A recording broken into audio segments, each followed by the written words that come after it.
Tu veux vendre plus de livres sur Amazon KDP? N'en écris pas un nouveau. Ne change pas ta couverture et ne lance pas de nouvelles publicités. Commence par corriger ces deux trucs sur tes livres existants. Ces deux réglages que 90% des auteurs n'ont jamais touché et qui leur coûtent 80% de leur vente. Ce n'est pas ton livre le problème, ce n'est pas ta niche, ce n'est pas la concurrence, c'est ça et ça prend seulement 30 minutes à corriger. C'est parti.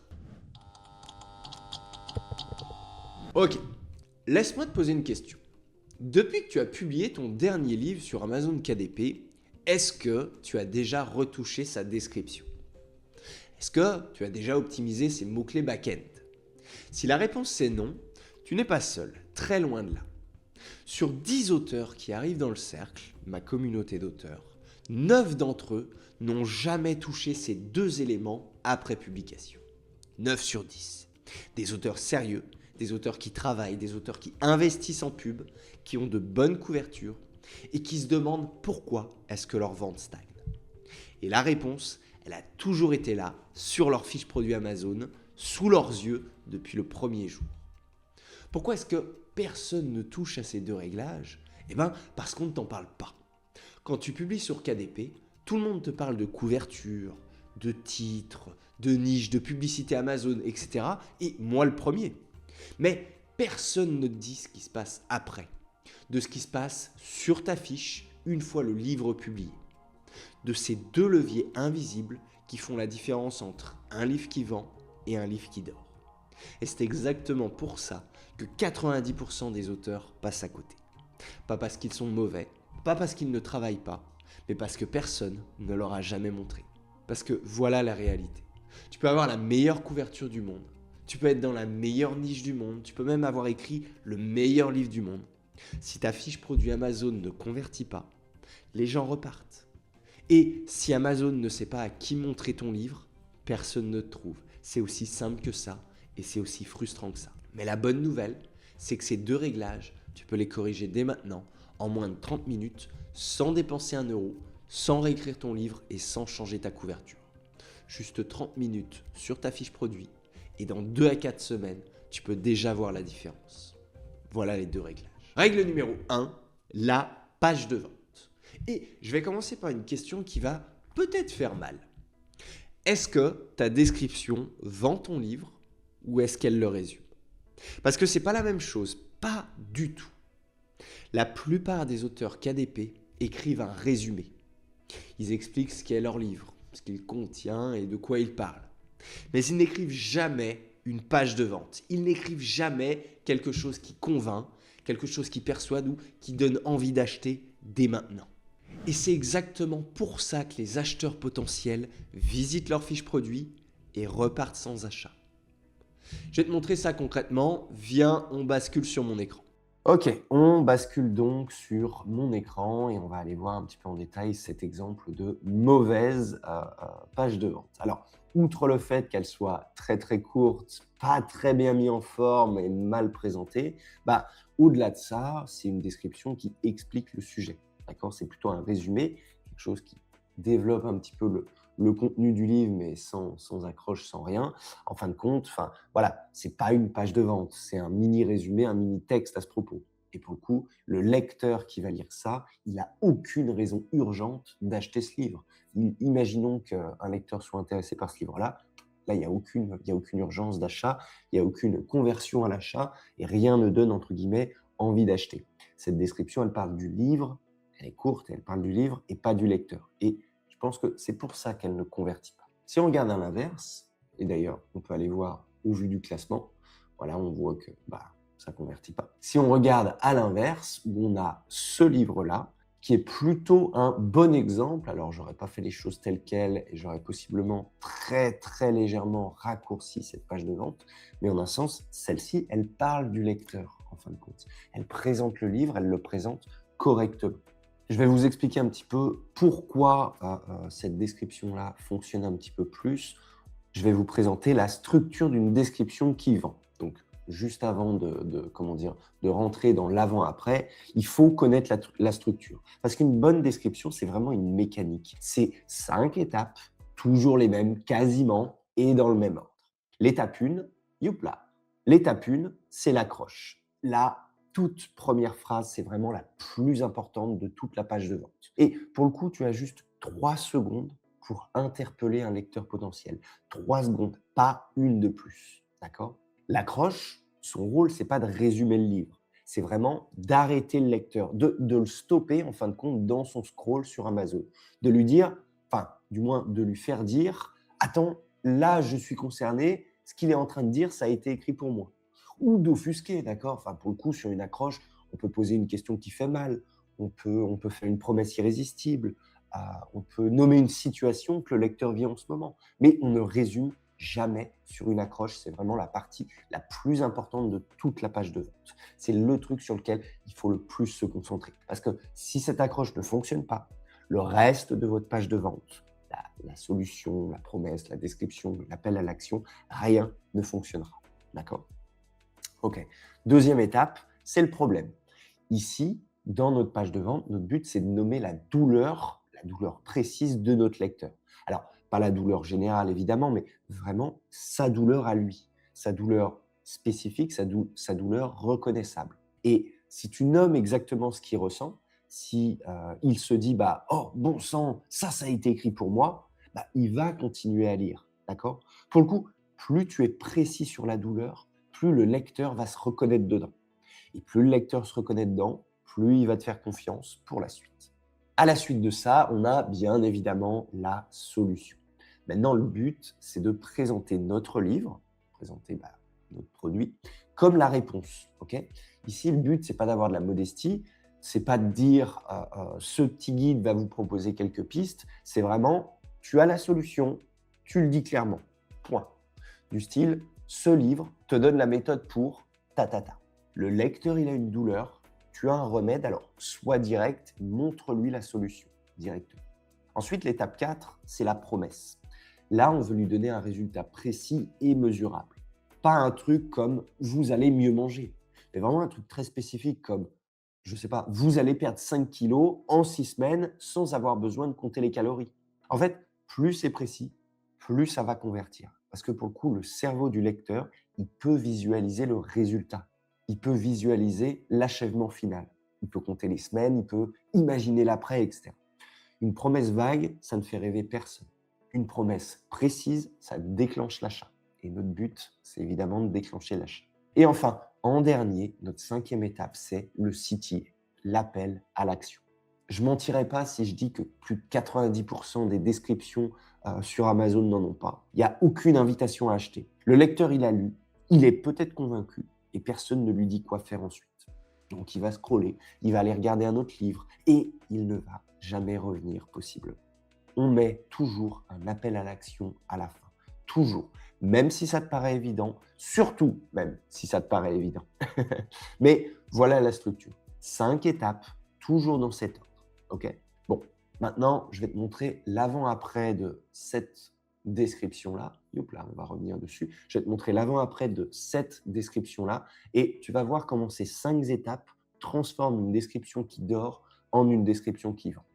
Alors, je vais peut-être vous le grossir un petit peu, youp là, parce que j'ai peur que vous ne voyez pas suffisamment. Bon, alors du coup, c'est assez moche, mais au moins, vous voyez, c'est le but. Youp là. OK. Ça, c'était notre description avant. OK? Assez courte, assez simple, assez basique. On va voir un petit peu comment est-ce qu'on a transformé ça. Déjà, vis-à-vis de l'accroche, voici mon accroche. Cette première phrase, encore une année sans tomates. Encore une année sans tomates. 5 mots, une question, un point d'interrogation. Et rien que cette phrase, elle fait quelque chose que la description originale, elle n'a jamais fait. Là, cette accroche, elle force le lecteur à se répondre à lui-même. Parce qu'en fait, si vous regardez le mot le plus important de cette phrase, le mot le plus important, c'est pas tomate, c'est pas non plus année. Le mot le plus important, c'est encore. Ce mot-là, en fait, il va faire un truc assez violent dans la tête du lecteur. Il va lui rappeler que ça fait peut-être 2 ans, que ça fait peut-être 3 ans, 5 ans, qu'il se dit que cette année, je m'y mets. Et qu'à chaque printemps, il repousse. Et qu'à chaque été, il va racheter ses tomates fades au supermarché en se trouvant des excuses. En 5 mots, là, on vient de mettre le lecteur face à son propre schéma de procrastination. Et accessoirement, on lui a fait ressentir un mini deuil, le deuil pour le coup de toutes ces années de perdu à ne pas jardiner. Ce mini deuil, c'est exactement ce qui va créer l'urgence d'acheter maintenant. Pas demain, maintenant. D'accord? Vraiment, cette accroche, elle est assez bien pour ce type d'audience. Encore une année sans tomates. C'est une question qui oblige à se répondre. Si vous le comparez avec la version originale, youpla, vous aimeriez jardiner, cultiver vos propres fruits et légumes, mais vous ne savez pas comment faire. Si vous comparez à ça, cette phrase-là, elle est polie, d'accord? Elle est polie, elle est gentille, mais elle dérange personne, elle n'accroche personne. Et pour le coup, c'est exactement pour ça qu'elle ne vend pas. Une bonne accroche, ça doit déranger un peu, ça doit gratter, vous voyez? Ça doit vraiment forcer le lecteur à s'arrêter de scroller et à se dire: «Mince, ça c'est pour moi». Parce que 5 mots bien choisis, ça bat toujours 30 mots polis. Toujours, OK? OK. Si on regarde maintenant la scène d'ouverture, juste après l'accroche, on regarde un petit peu ce qui arrive. L'année dernière, tu as acheté des plants pleins d'espoir. 3 semaines plus tard, ils étaient morts. Ici, en fait, on veut plus, youpla. Ici, en fait, on veut plus poser une question abstraite. Là, ce que j'ai cherché à faire, c'est de rappeler un échec concret que le lecteur, il a probablement déjà vécu, il a probablement vraiment vécu. Le avant, ça commence par vous aimeriez jardiner. C'est neutre, c'est générique, il y a zéro émotion. Le après, il va te projeter directement dans une scène. Dans une scène où on voit les plans, où on voit leur état 3 semaines plus tard, où on ressent la déception. Vraiment, là, le but, encore une fois, c'est que le lecteur se reconnaisse dès la première seconde. Et à partir de là, s'il se reconnaît dedans, il ne peut plus arrêter de lire. En fin de compte, c'est ça l'effet qui est recherché du moins. On bascule à la suite vis-à-vis de la citation interne, la troisième phrase. Et tu t'es dit la même chose que des millions de Français avant toi, je n'ai pas la main verte, ce n'est pas pour moi. Cette phrase, elle est entre guillemets. Pourquoi est-ce qu'elle est entre guillemets? Parce que là, je viens de mettre dans la bouche du lecteur la phrase exacte qui s'est déjà dite. Alors, peut-être pas avec ces mots-là, mais l'idée, c'est exactement la sienne. Là, il se dit, mince, c'est exactement ce que j'ai pensé. J'ai pas la main verte. Et à partir de ce moment-là précis, il va commencer à me faire confiance. Parce que je l'ai compris avant même qu'il n'ait parlé. Pour le coup, ça, c'est un des mécanismes les plus puissants en copywriting. Faire dire au lecteur ce qu'il pense tout bas. Enfin, du moins, lui faire lire. Okay, donc, comparé à avant, on n'avait rien, donc c'est assez facile de faire un petit peu mieux. OK. Juste après, on a le reframe.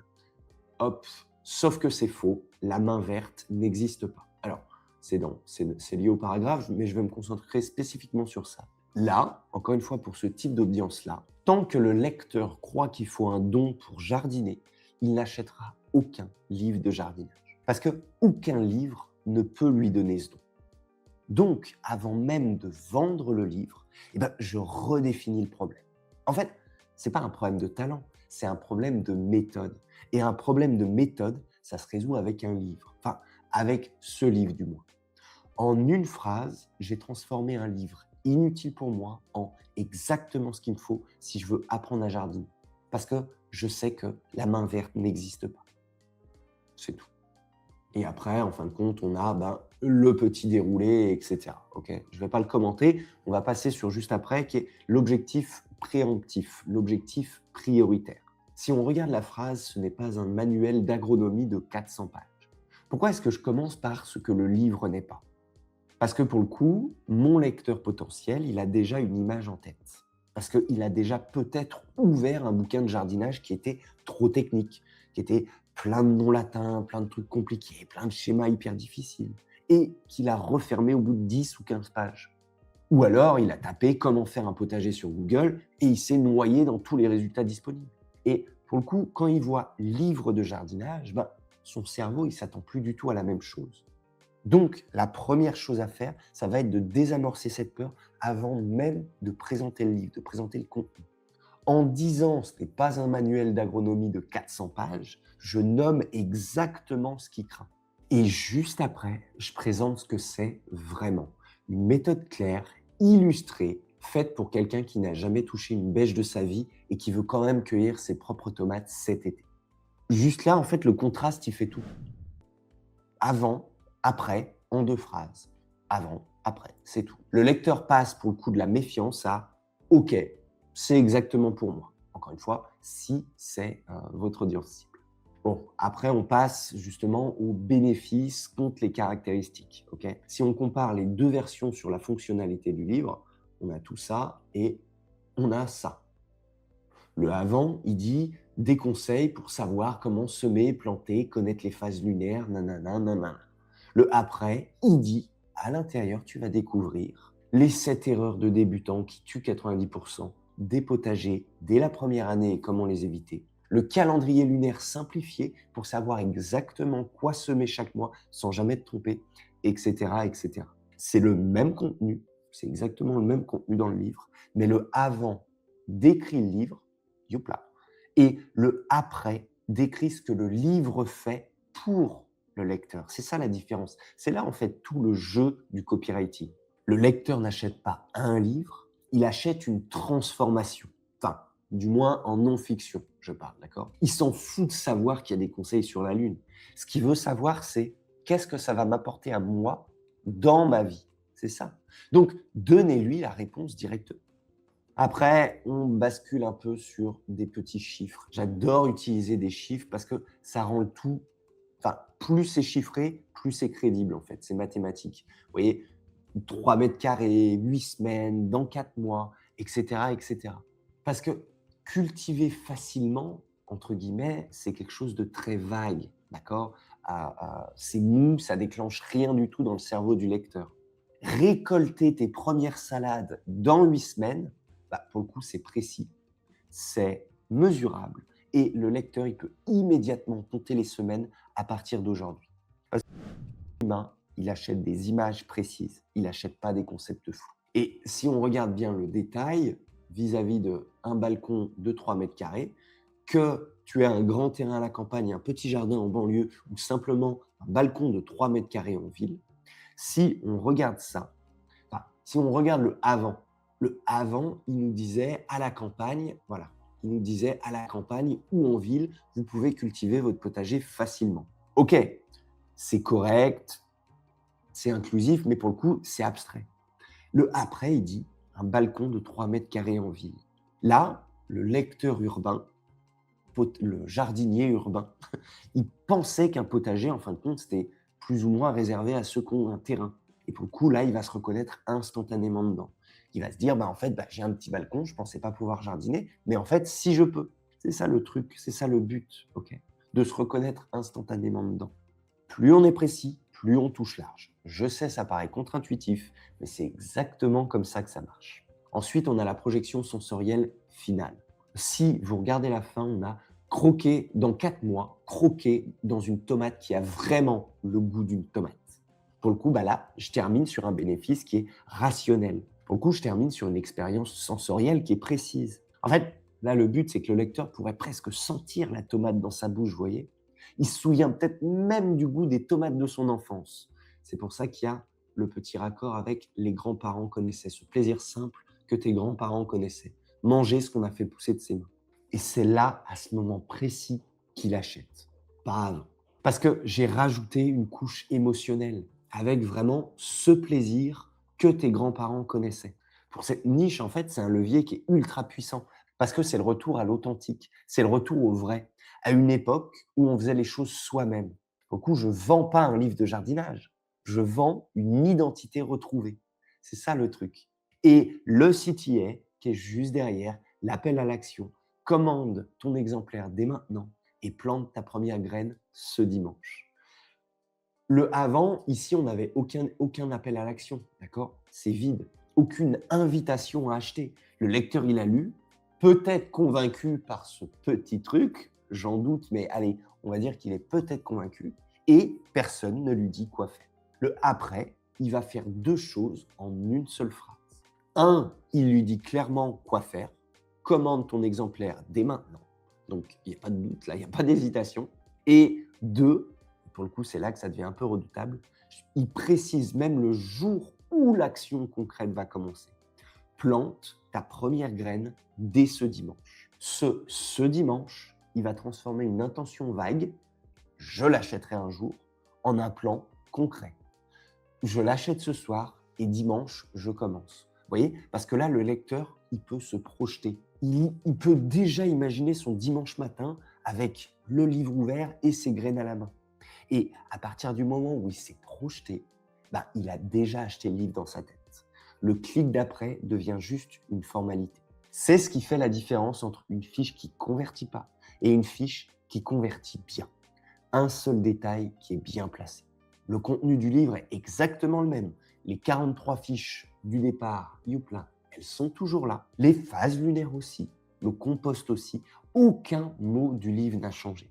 Il y a juste la façon de le présenter qui a changé. Et c'est ça qui fait que cette description, elle peut multiplier le taux de conversion sur ce même livre. C'est pour ça que ce premier réglage, c'est probablement le plus rentable de tout KDP. Parce qu'on n'écrit pas une nouvelle ligne de plus à notre manuscrit. On ne dépense pas un centime en publicité. On réorganise juste les mots qui sont déjà là. Et on va chercher les ventes qu'on laissait tomber chaque jour sans le savoir. Bon, alors après, évidemment, il faut que la couverture, le titre et les mots-clés fassent leur taf aussi, qu'on soit bien d'accord. Tout ne va pas reposer là-dessus, mais si quelqu'un est intéressé par votre livre, c'est ça qui va le convaincre d'acheter. Après, évidemment, une description parfaite, c'est utile. Évidemment que c'est très utile, ça convainc, ça augmente les ventes, mais ça ne sert à rien si Amazon ne montre pas ton livre aux bonnes personnes. Et c'est exactement ce que le deuxième réglage va corriger. Donc, réglage numéro 2, le plus ignoré à mon sens et probablement le plus impactant sur ta visibilité organique, c'est les mots-clés. Les mots-clés back-end. Alors, je vais te poser la même question qu'au début de cette vidéo. Est-ce que tu as déjà optimisé tes mots-clés back-end depuis que tu as publié ton livre? Parce que ce sont ces mots-clés-là qui vont décider si Amazon va montrer ton livre quand quelqu'un va faire une recherche ou pas. Et pour le coup, c'est probablement le réglage le plus ignoré de tout KDP. Pourtant, c'est aussi probablement celui qui a le plus d'impact sur ta visibilité organique. Ok, si on rebascule sur mon écran, je suis d'ailleurs allé un petit peu vite sur la diapo, je pense, mais quand tu publies un livre sur KDP, c'est cette partie-là, très précisément, auquel il faut faire attention. C'est les 7 champs qui sont ici. Ce sont tes mots-clés back-end. Ces 7 cases, chacune peut contenir jusqu'à 50 caractères. Et c'est ici, précisément ici, qu'Amazon va décider à qui montrer ton livre quand quelqu'un va faire une recherche. Tu publies un livre, quelqu'un tape une requête sur Amazon, Amazon doit choisir parmi des millions de livres lesquels afficher en premier. Comment est-ce qu'il décide? C'est simple. Il regarde ton titre, il regarde ta description et il regarde ces 7 cases. Et la plupart des auteurs, je dis bien la plupart, soit ils laissent ces cases vides, soit ils mettent les mêmes mots que dans leur titre. Ou soit ils balancent aussi 7 mots-clés génériques en moins de 30 secondes au moment de la publication, des trucs complètement aléatoires et ils y touchent plus jamais. Dans tous les cas, les 3 façons de faire, c'est des erreurs. Ces 7 champs-là, c'est ton moteur invisible de visibilité. Si tu ne les optimises pas, tu laisses de la visibilité organique gratuite sur la table. Gratuite sur la table chaque jour, pendant que tes concurrents, eux, ils prennent ta place dans les recherches Amazon. Et le pire, c'est que tu ne le vois même pas, parce que c'est invisible. Parce que tu ne sais pas combien de lecteurs ont cherché un livre comme le tien, un livre que tu as publié, et qui n'ont jamais vu le tien apparaître, qui n'ont jamais vu. Donc maintenant, je vais pouvoir te montrer les 4 erreurs à ne plus jamais faire, les 4 erreurs les plus communes, et je pense qu'il y a de très fortes chances que tu en fasses au moins une, voire les 4. Bon, c'est pas grave, c'est exactement ce qu'on est en train de corriger. Okay. La première erreur, c'est évidemment de laisser des champs vides. Tu publies, tu sautes l'étape, tu cliques sur enregistrer et tu passes à la suite. Erreur classique. Champ vide, c'est 0 signal qui est envoyé à Amazon. Il ne sait pas qui cherche ton livre, alors il ne le montre à personne. Pour le coup, c'est aussi simple que ça. Pas de mots-clés, pas de visibilité. Ou très peu, ou si tu es l'auteur le plus connu du monde. Okay, mais sinon, pas de mots-clés, pas de visibilité. La deuxième erreur, c'est la duplication du titre. Tu prends les mots-clés de ton titre et tu les recolles dans le champ back-end. Du style, si on reprend mon exemple, du style jardinage, ou débutant, ou potager. En fait, c'est exactement ce qu'il y a déjà dans ton titre. pour le coup, c'est du gaspillage pur. Parce que Amazon, il indexe déjà ton titre automatiquement. Et tu n'as pas besoin de le répéter ici. Et chaque mot que tu vas répéter, c'est un mot-clé additionnel que tu n'utilises pas. Donc, moins de surface de visibilité, donc moins de ventes. L'erreur numéro 3, c'est les mots-clés qui sont trop génériques. Les mots-clés du style roman, livre, guide, développement personnel. Ces mots-là, ils ne servent à rien. Pourquoi? Simplement parce que tout le monde les utilise déjà. Si tu mets roman dans tes mots-clés, et uniquement roman, je parle bien, d'accord, rien après, ben, tu vas te retrouver en concurrence avec littéralement des millions d'autres bouquins. Et tu vas juste te noyer dans la masse. Parce qu'il y en a qui vendent mieux, parce qu'il y en a qui sont plus cotés, parce que tu ne veux pas de mots-clés génériques. Nous, on veut des mots-clés précis. Des phrases que le lecteur idéal tape vraiment dans la barre de recherche Amazon. Donc, livre tout court, c'est non. Livre jardinage, par exemple, si c'est recherché, c'est oui. T'en fais pas, on va voir comment les trouver juste après. OK? Et l'erreur numéro 4, c'est les mots interdits. Alors, pour le coup, celle-là, c'est la plus dangereuse. Amazon a une liste de mots-clés interdits dans les mots-clés back-end. D'accord? Des noms de concurrents. Par exemple, tu peux pas mettre Stephen King pour surfer sur sa notoriété, par exemple. Ou des termes trompeurs comme best-seller ou gratuit, ou certaines marques déposées. Si tu les utilises, pour le coup, Amazon peut pénaliser ton livre. Il peut faire chuter ton classement, voire, dans les cas les plus graves, il peut carrément dépublier ton livre, et même encore plus grave, il peut te faire fermer ton compte KDP. Donc, fais attention à ça. Avant de remplir tes champs, vérifie. T'évites tout nom propre, t'évites toute marque, t'évites toute promesse mensongère, d'accord? Reste sur ce que le livre est vraiment. Ok? Voilà, ça, c'est les 4 erreurs. Maintenant, comment est-ce qu'on fait bien? Comment est-ce qu'on trouve des mots-clés? Alors, comment est-ce qu'on trouve ces mots-clés? Le plus simple, évidemment, c'est d'aller sur Amazon directement. C'est vraiment la méthode la plus simple et surtout gratuite, d'accord? Tu vas sur Amazon, tu vas taper le début d'une recherche liée à ton livre, pour le coup, je vais faire l'exemple avec jardinage, et tu vas regarder ce qu'Amazon va te suggérer de manière automatique. Parce que ces suggestions-là, c'est des vraies recherches que font les lecteurs en ce moment, d'accord? Ce sont possiblement les mots-clés back-end à utiliser pour peu qu'on aille chercher dans la bonne direction. Mais si par exemple, nous, on est sur jardinage, si je tape jardinage tout court, bah, j'ai plein de choses qui arrivent. J'ai jardinage enfant, j'ai jardinage outillage, potager, extérieur, femme, balcon, etc., etc. Alors là, pour le coup, aucune des requêtes n'est vraiment liée à notre livre, d'accord? N'est liée à notre livre, apprendre le jardinage. Donc, nous, on est spécifique sur du livre de jardinage. Donc, si on met livre, sans même mettre jardinage pour l'instant, mais hop, qu'est-ce qu'il nous propose? Il nous propose livre jardinage, livre jardin, livre jardinage potager, fleurs et plantes, s'il y a un lien avec. Débutant, ça c'est une requête qui nous intéresse. Et c'est des requêtes qui sont faites par des clients. Donc possiblement, ça serait un mot-clé à utiliser. Bon, si évidemment, il y a une place à se faire, ça c'est le sujet d'une autre vidéo. Mais là, on regarde juste comment trouver directement des mots-clés. C'est tout. Parce que Amazon va te dire exactement ce que recherchent tes lecteurs. Il va te le dire exactement, il va te le dire gratuitement. Il suffit juste de regarder. OK. Et évidemment, si tu veux aller plus loin, bah, il y a Helium 10 qui fait ça automatiquement. Alors, pour le coup, par exemple, on prend un livre en question. Alors, je vais récupérer l'acide de ce livre-là, qui vend plutôt bien pour la niche. On se rend sur Helium 10, directement dans Cérébro. Alors, je vais juste changer le Youpla Amazon FR.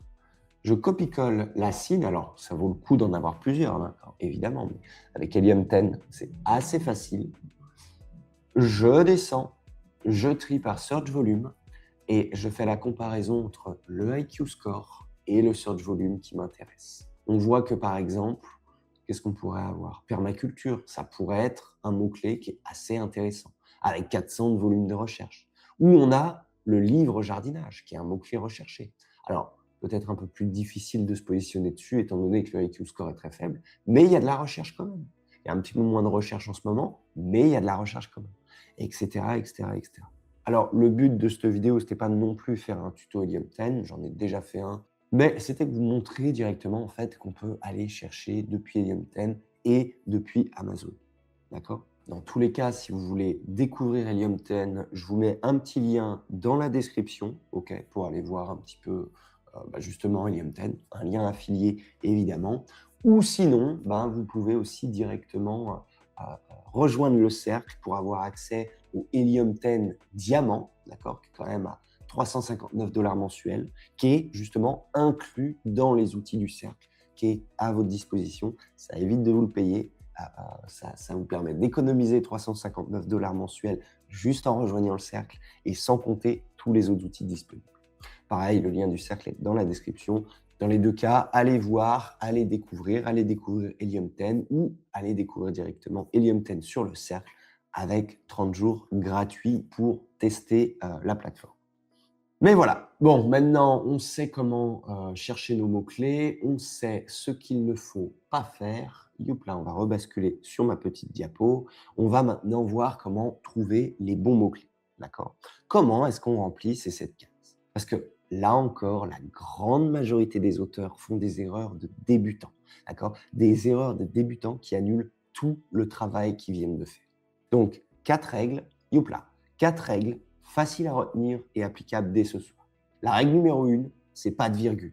Pas de virgule. Celle-là, il y a vraiment pas mal de monde qui la rate. Quand on remplit un champ, on peut instinctivement se dire, j'en sais rien, j'ai une bêtise, mais par exemple, tomate, virgule, courgette, virgule, basilic, etc., etc. Et on peut mettre des virgules entre chaque mot, un peu comme une liste. Ne fais pas ça, d'accord?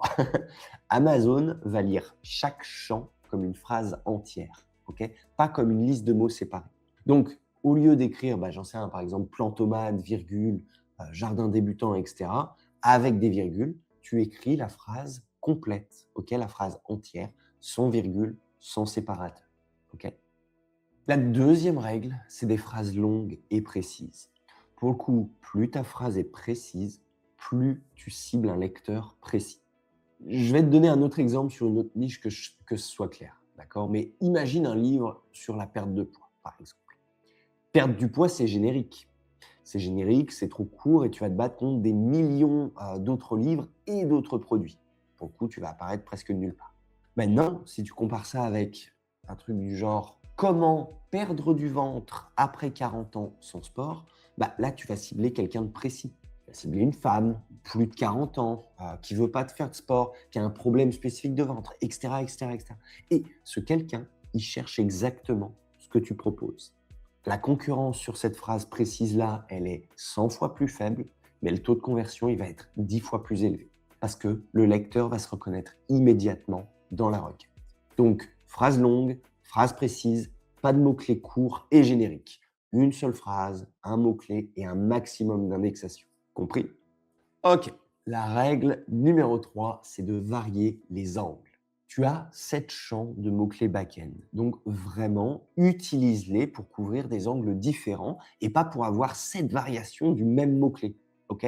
C'est une erreur classique. Un auteur qui remplit ces 7 champs avec, pour notre exemple, par exemple, jardin débutant, jardinage débutant, débuter en jardinage, guide jardinage débutant, etc. Vous voyez le problème? En fait, c'est exactement le même mot-clé, jardinage débutant, qui va être déguisé en 7 versions différentes. Et Amazon va comprendre ça comme un seul mot-clé.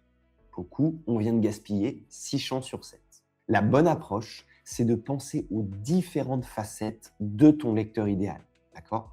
Un champ pour sa douleur, un champ pour le résultat qu'il veut obtenir, un champ pour son profil, pour qui il est, un champ sur sa situation, où il en est, et même un champ sur la solution, sur la promesse, d'accord? Sur la transformation finale. 7 facettes, 7 angles, on maximise la surface de visibilité. Ok.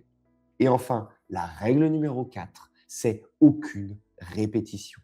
Pas de répétition dans les mêmes champs. C'est en lien direct avec la règle numéro 3. Amazon n'a pas besoin que tu répètes le même mot dans plusieurs champs. Un mot utilisé une fois, il est indexé. Le répéter dans un autre champ, ça ne sert strictement à rien.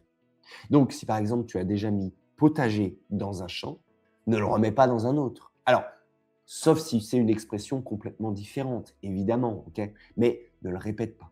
Parce que chaque mot que tu vas répéter, c'est un caractère qui est gaspillé. et tu n'as que 50 caractères par champ. Donc c'est précieux. Chaque caractère doit travailler pour toi. D'accord? Mais ces deux réglages ensemble, page produit et mots-clés back-end, c'est le combo le plus sous-estimé de tout KDP.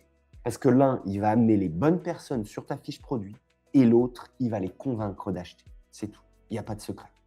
Ok, maintenant on repasse face caméra et je vais te donner un plan de 30 minutes pour appliquer tout ça dès ce soir. On y retourne.